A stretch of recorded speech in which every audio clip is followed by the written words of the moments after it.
Matt on Life Tarot was shot live on location. Water signs. Water signs, hello, welcome. Welcome to Water Wednesdays. Every Wednesday I read for you water signs. Cancer, Scorpio, Pisces, hello. How are you? I hope everybody's doing well. Today we'll be working with the Baroque Tarot and the Cosmic Tarot.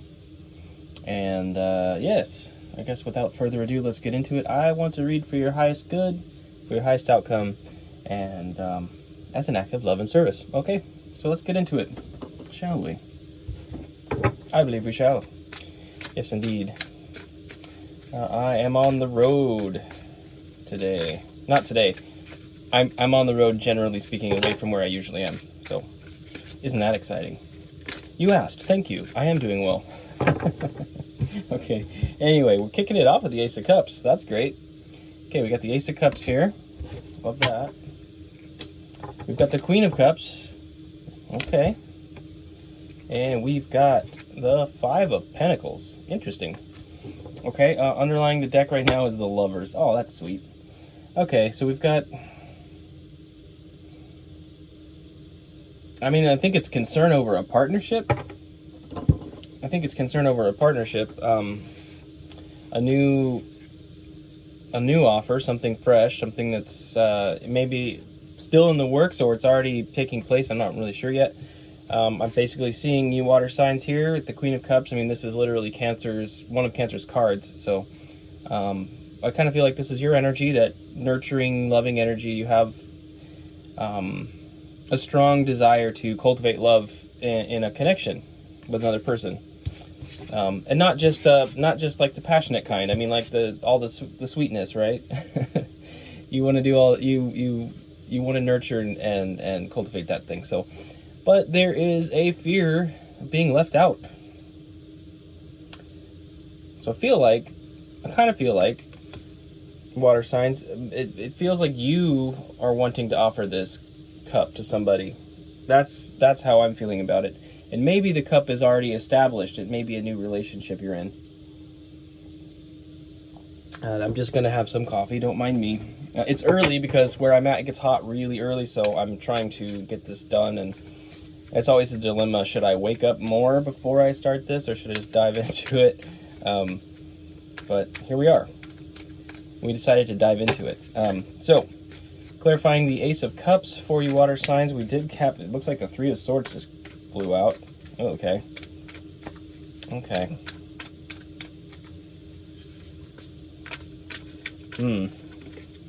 Alright, Three of Swords. That's an interesting Three of Swords there. There's two men and one woman.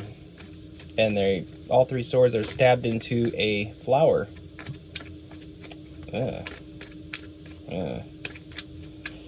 Okay.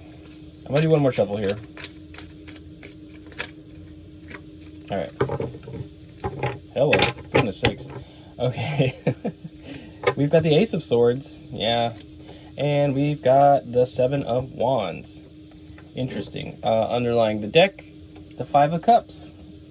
So Five of Pentacles, Five of Cups. Yeah, some emotional loss, emotional setback. I think this is kind of spelling it out here. For some of you, there's a person that, maybe something has been revealed, some kind of truth has been revealed that's, caused some heartbreak. But there's also this defensive energy at the Seven of Wands. It's like standing your ground. I feel like, I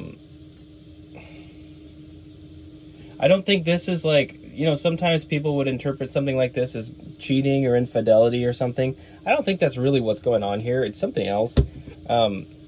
In other words, if there was some kind of heartbreak that maybe the person feels justified in their actions or that they're being honest about something, right? The Ace of Swords is all about honesty, truth revealed through clear communication. So there's some kind of defensive-ness of this situation, but it's something that caused some pain here. This is kind of a unique Three of Swords. We've got the woman in the back there, and then the guy in the center has a crest on his jacket, and the other guy does not. I'm taking that as something to do with authority or seniority or even being an older person, like an older person and a younger person. I don't know, though. Okay. So what else do we need to know about this? What do we need to know about what do we need to know about the Queen of Cups for the water signs? What do we need to know about this situation? What does the Queen of Cups need to know about this situation?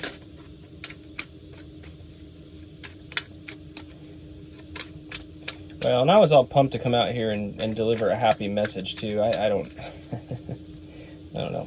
Hopefully it turns around. Let's see. We never know. We never know around here.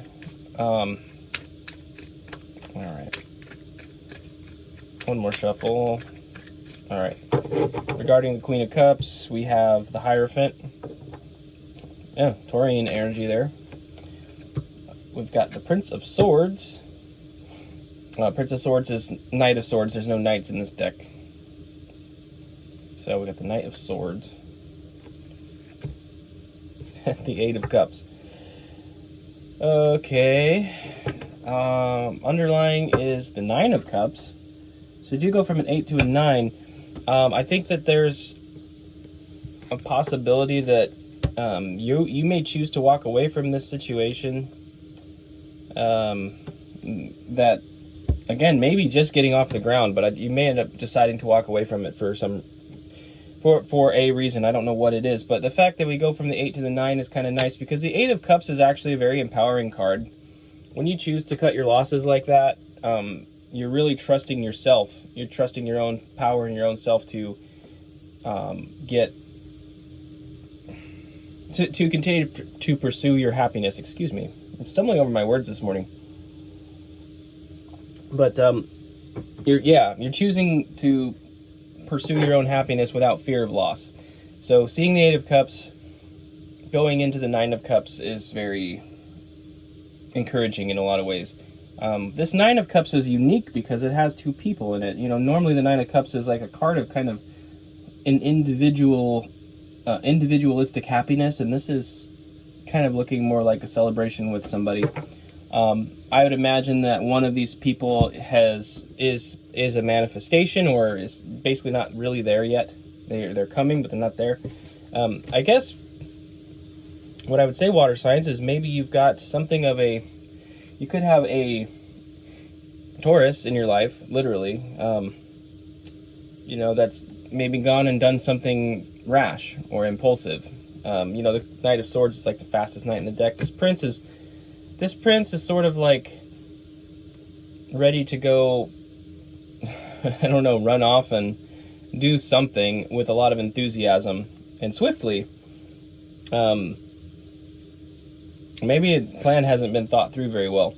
But in the more traditional sense, we have, this is a card of institutions and authority and tradition and things like that. So for some of you, this could be speaking of a marriage situation that somebody's made a rash decision about and walked away from it.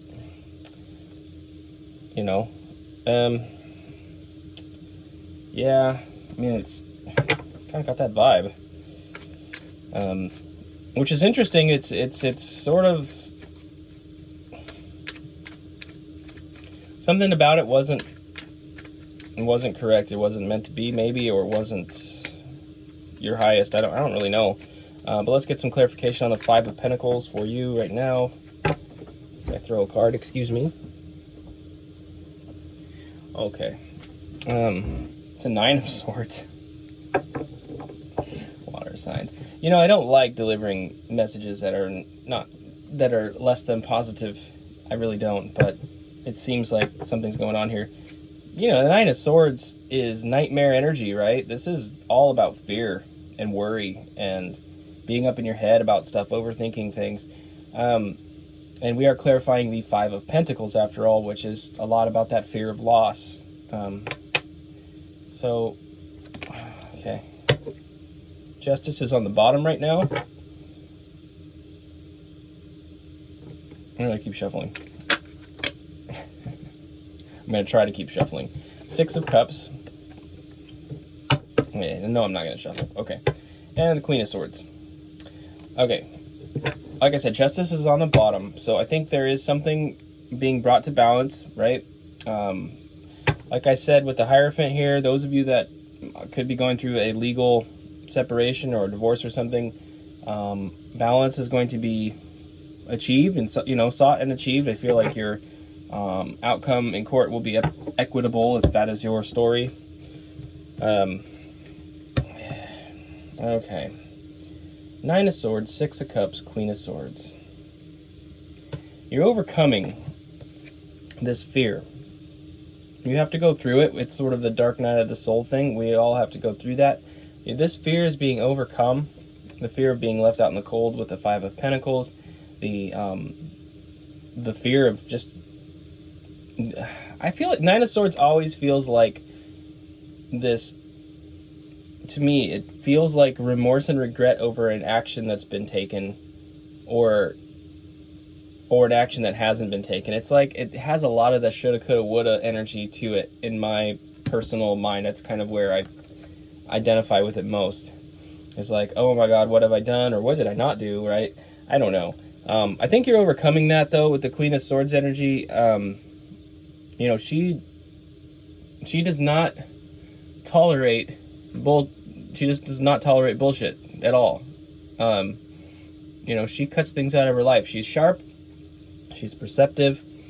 She has a degree of intuition as well. It's like if something's wrong, if you think something's wrong, like if this hasn't really come to pass yet, if you have a hunch, you're probably right. I hate to say it. I think that you're going to kind of... with the Eight of Cups here and everything, I feel like you're going to eventually come to that point, and you may even initiate this separation, right? You may cut it out. You can see, yeah, she's sitting there with her sword, and in the background, there's a couple out the window, like they're kissing, right? That's really interesting. She knows. She knows about it. She's not happy about it, but look at her composure.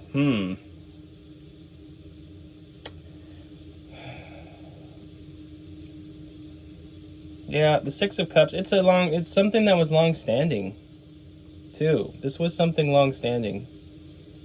Long-term relationship of some kind. Goodness. Well, this isn't very fun. Okay. Yeah. Yeah, we do have the Lovers on the bottom here. Well, I made a commitment to this. It's like, if I'm only reading for one person and this is your story and it's helping you in some way, that was the point of this whole channel. So I hope that we get some good advice or a good course of action or potential outcome for you here in these next three cards, whoever this is for. Now, bear in mind, tarot cards are quite energetic. They're symbolic and energetic reflections, and so when I'm talking about a literal divorce, it doesn't have to be that. I mean, this could be a lot of things. The energy of it could feel a certain way. It could be a brand new, for example, it could be a brand new relationship that felt like it's long-standing. It felt like a soulmate connection, right? With the Lover's card, that's kind of a soulmate card. It could have felt like that's what it was, and maybe it's not. Maybe it felt like it, and then you found out something, maybe you found out something. Maybe it was a soulmate connection, because there's something, a lot of people, and you may or may not believe in this, but a lot of people believe in the idea of a soul contract, that, you're kind of choosing your circumstances ahead of time, in a sense, and choosing to work with certain people at certain times of your life, in a sense, as well, in order to learn lessons and kind of work through these things karmically. And sometimes we choose people that are really providing a soul contract, which is to learn a lesson. And so in a sense, they are a soulmate. They do have a purpose in that sense, but it's not all soulmates are happily ever after, really, okay? We have lessons to learn. Now, our potential outcome looks pretty positive here. We've got our three cards. We do have the High Priestess, so Cancer, Pisces. But generally speaking, this is the card of intuition and inner knowledge and trusting your gut instincts, being instinctive. Pairs up with the Queen of Swords in a very unique way. I'd say that you definitely are going to be able to know when it's appropriate to trust people and when it's not, basically. Follow your gut. We have the Knight of Cups here. The Knight of Cups is representing a offer that is mature. So we do have a sincere offer of an emotional cup, potentially of love, romance, or even friendship, whatever it might be. This is good. We like to see this. And then we have the Eight of Wands here. The Eight of Wands is about rapid communication coming in, but also just organized direction. All the wands are oriented in the same direction, attacking something in a sense of like knowing what you want and really working towards getting it. It's a very positive card. I kind of feel like, again, being that this whole, like I was just randomly telling you that tarot is very symbolic and metaphorical, I feel like the situation doesn't necessarily have to be, for some of you, it's not necessarily going to have to be a termination of a relationship. There may be a refinement. I kind of feel like there's potential for refinement. This Eight of Cups walking away energy is like walking away from aspects of the situation that need to be removed, the ones that need to be removed. And it is possible to do that. It is possible to reformat a circumstance with somebody if they're willing to work with you. What I think is happening, though, is like the initial energy of the Queen of Cups at the beginning of the read, where you were sort of wanting to nurture and pour out, maybe overgive into this circumstance.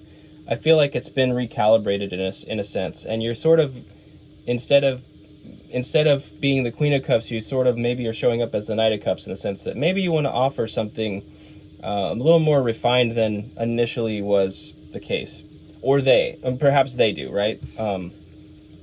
Something will come about with it, and I think that you have the opportunity to trust your gut here on that situation. It's something that'll come in quickly.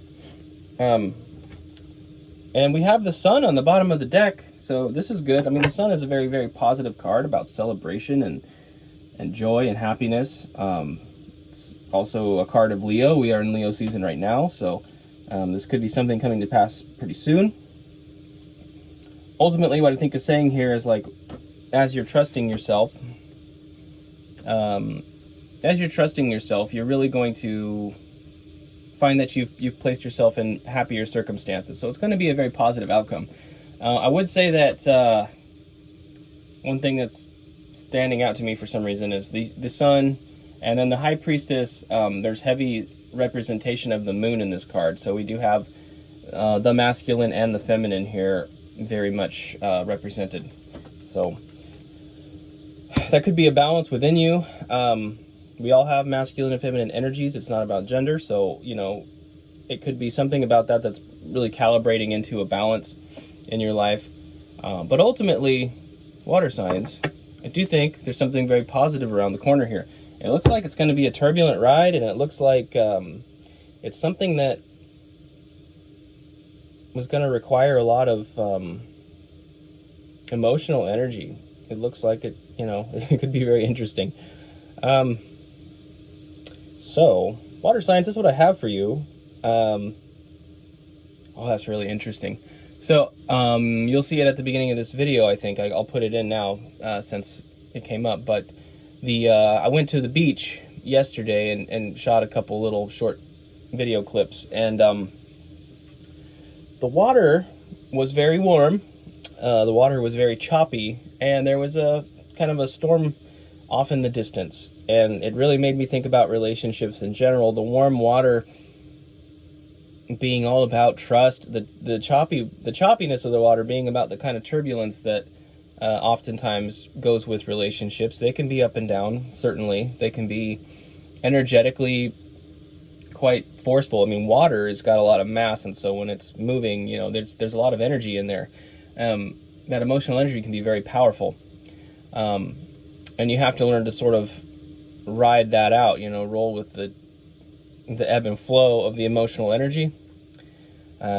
But also, when there is something in the distance, like a storm in the distance, you really have to prepare for that. And foresight is absolutely critical in a relationship. So a lot of this may be about foresight. It may be about planning for the future appropriately, not choosing to ignore things you know may be bubbling up under the surface. If there's something in a relationship that you're currently in, water signs, I think it's really important to be very aware of it, very communicative about it, and very diligent about solving the problem before it reaches you, right? Figuring out how you're going to weather the storm before the storm is on you, right? If you see it off in the distance, like, plan accordingly. I don't know if that's a good metaphor or not, but there it is. So anyway, water signs, thank you so much for watching. If this resonated and you're not subscribed, please consider subscribing. I do hope to see you next time on Water Wednesdays. I might be back to individual signs soon. There's a lot of travel this week, and I don't know. The energy's weird too. It's been a heavy season, not really in a negative sense, but there's just been a lot. So I'm doing my best over here. Okay. Anyway, take care, everybody. I love each and every one of you, and I hope to see you next time. Till then, best of luck with this energy, and have a beautiful week.